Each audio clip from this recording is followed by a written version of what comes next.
Morning everyone.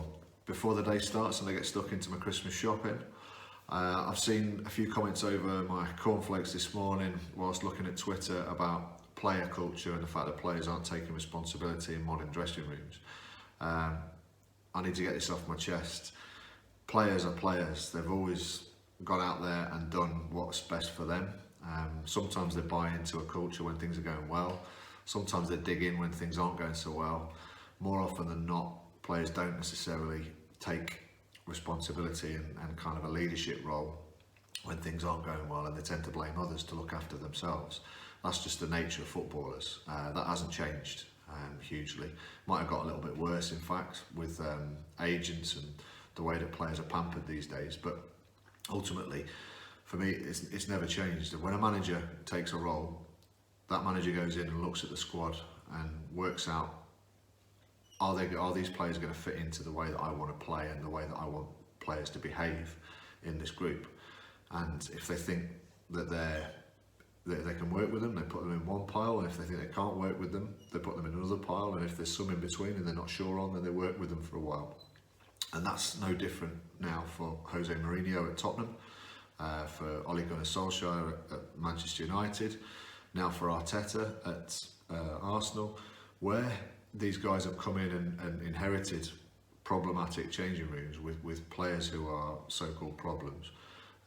They have to deal with it in as leaders. They have to cut it off at the source if there's a problem and get rid and move on quickly and do that swiftly, or they have to coach and improve them as footballers, the players as footballers and as people. And if they don't have the ability to do that with that group, then it's not the players' fault. That's the leader's fault. It's the manager's fault. I don't get why people continually look at the players and the collective of players and say that they're the ones who have to take responsibility and deal with the situation. Of course, they need to deal with the situation in their own way and contribute one small part to the greater cause. But the leader, the manager, is the person who's responsible for creating a culture, for determining whether or not you've got the right characters to contribute to that culture, and then dealing with situations as they move forward. I find it amazing that people can look at the likes of Mourinho after 4 games and say, well, you know, it's the players' responsibility. No, it's Mourinho's responsibility. I'm sure he knows that. I'm sure he doesn't need me to tell him that, but I just wanted to get this off my chest because I see a lot of comments out there about the players in the dressing rooms. Dressing rooms are never going to change. Players are never going to change. They're always going to be relatively selfish. They're going to be even more selfish if they've got an agent in their ear saying that they can get a move if they play up a little bit. And it's down to a strong leader to deal with that situation in the best interest of everyone. So I think Arteta's inherited probably the most problematic group. Unai Emery wasn't able to deal with that. Maybe Arteta will be able to. On the flip side, I hear a lot of people say that Chris Wilder wouldn't stand for this at Tottenham, wouldn't stand for that at Arsenal, whatever. Chris Wilder inherited a situation that wasn't brilliant, but wasn't as complex as what Arteta's inheriting, for example, at Arsenal. These problems get bigger with the money that the top players get paid.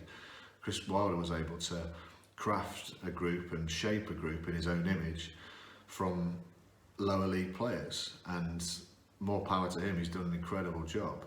The fact that they're 5th in the Premier League just highlights what an incredible job he's got. But don't be fooled into thinking that he'd be able to walk into Arsenal and just deal with it with the same method that he's had at Sheffield United, because dealing with Mesut Ozil on 200 grand a week or whatever he's on, and dealing with, I don't know, Chris Basham on 7.5 grand a week, they're 2 completely different situations.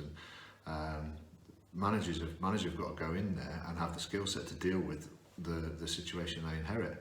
I don't envy Mikel Arteta, I don't envy Mourinho with some of the players that Tottenham have got in that dressing room at the moment, to be honest, because I think they kind of saw off Pochettino. But you can't just look at the players, you've got to look at the leader. And Pochettino, as much as I respect him, he's one of my favourite managers and favourite men in football.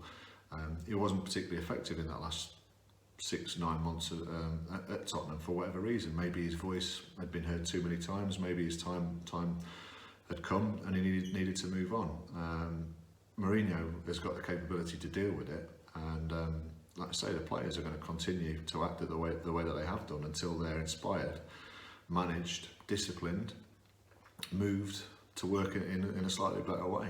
That's down to a leader. So just wanted to get that out there. Merry Christmas, everyone.